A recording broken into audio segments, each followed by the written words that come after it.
शूद्र अशूद्र क्या, इस दुनिया में सब एक समान। किसी में इतनी ताकत नहीं कि बदल सके बाबा साहेब का संविधान। हम सभी को जीवन को बदलने वाले और विकास के एक नई दिशा की ओर ले जाने वाले हमारे बाबा साहब अम्बेडकर जिसे हम अपना गुरु मानते हैं। लेकिन क्या आप जानते हैं कि बाबा साहब अम्बेडकर किसे अपना गुरु मानते थे? आखिर कौन थे उनके गुरु?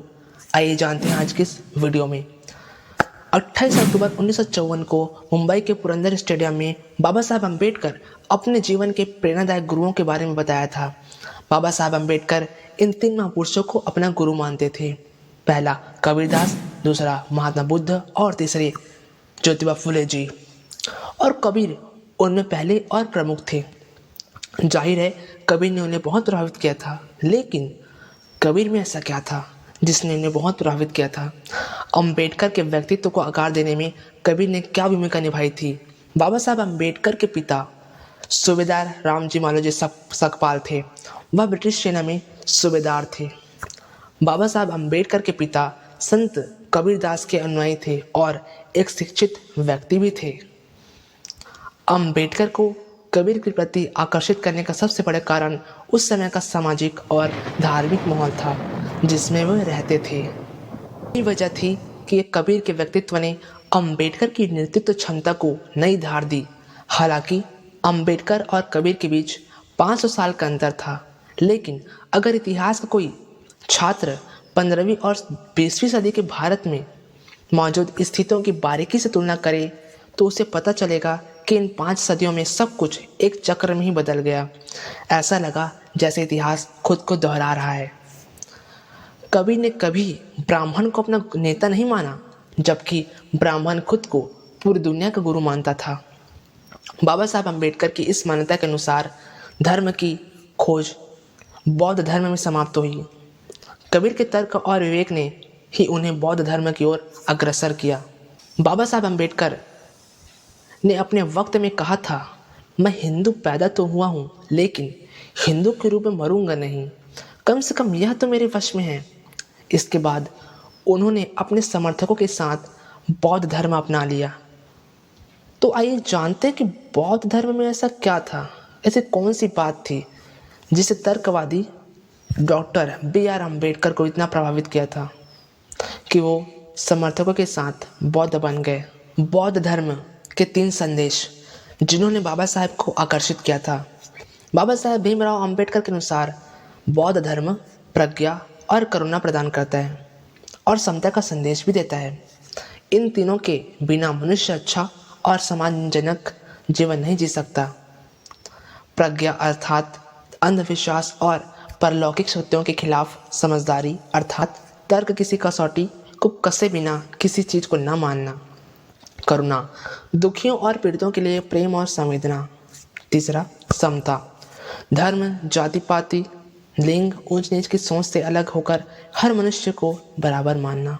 Doctor B.R. अम्बेडकर समाज में दलितों की स्थिति छुआछूत और भेदभाव से बहुत दुखी थे और उन्हें इसे दूर करने का हिंदू धर्म में तत्कालीन समाज में कोई आधार सूझ नहीं रहा था। डॉक्टर भीमराव अम्बेडकर समाज में दलितों की स्थिति छुआछूत और भेदभाव से बहुत दुखी थे और उन्हें इसे दूर करने का हिंदू धर्म के तत्कालीन समाज में कोई आधार सूझ नहीं रहा था। उन्होंने वीर सावरकर और महात्मा गांधी समेत कई नेताओं के साथ इस दिशा में काम करने की सोची, लेकिन वो किसी मुकाम पर पहुंचते नजर नहीं आए। ऐसे में उन्हें बौद्ध धर्म के सिद्धांतों में उम्मीद की किरण दिखी और उन्होंने सभी धर्मों का अध्ययन कर तुलना की और बौद्ध धर्म को अपनाने का फैसला लिया। भीमराव अम्बेडकर ने वर्ष 1956 में अपने अन्य अनुयायियों के साथ बौद्ध धर्म अपनाया था। नागपुर में आयोजित एक समारोह में बाबा साहब अम्बेडकर के साथ उनके करीब 4 लाख समर्थकों ने भी बौद्ध धर्म अपनाया था। बाबा साहब अम्बेडकर के तीसरे गुरु ज्योतिबा फुले थे। इनका पूरा नाम ज्योतिराव गोविंदराव फुले था। बाबा साहब अम्बेडकर द्वारा रचित शूद्र कौन थे, यह ग्रंथ ज्योतिबा फुले को समर्पित है। ज्योतिबा फुले जी का जन्म 11 अप्रैल 1827 को शूद्र वर्ण की माली जाति में महाराष्ट्र में हुआ था। उनके नाम में फुले शब्द माली जाति के होने की वजह से आया है। ज्योतिबा फुले ने 24 सितंबर 1873 को महाराष्ट्र के पुणे में सत्यशोधक समाज की स्थापना की। महिलाओं व पिछड़े और अछूतक उत्थान के लिए इन्होंने अनेक कार्य किए। समाज के सभी वर्गों को शिक्षा प्रदान करने के ये प्रबल समर्थक थे। वे भारतीय समाज में प्रचलित जाति पर आधारित विभाजन और भेदभाव के विरुद्ध थे। ज्योतिबा फुले ने अपनी पत्नी सावित्रीबाई फुले के साथ मिलकर सन 1848 में देश का पहला गर्ल्स स्कूल खोला और हजारों वर्षों से शोषित समुदाय के न्याय के लिए खुलेआम धार्मिक ग्रंथों को चुनौती दी। 1891 में भीमराव अंबेडकर के जन्म से कुछ महीने पहले ही महात्मा ज्योतिबा फुले जी का निधन हो गया था, लेकिन संविधान के निर्माता बाबा साहब अंबेडकर ने बुद्ध और कबीर जैसे महात्माओं के साथ ज्योतिबा फुले को अपना तीसरा गुरु माना। ज्योतिबा फुले ने न सिर्फ महिलाओं को शिक्षा से जोड़ने का प्रयास किया, बल्कि विधवाओं के लिए आश्रम बनवाए, उनके पुनर्विवाह के लिए संघर्ष किया और बाल विवाह को लेकर लोगों को जागरूक किया।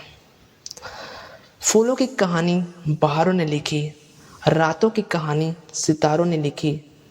हम नहीं हैं किसी के गुलाम, क्योंकि हमारी जिंदगानी बाबा साहिब ने लिखी। जय भीम, जय संविधान।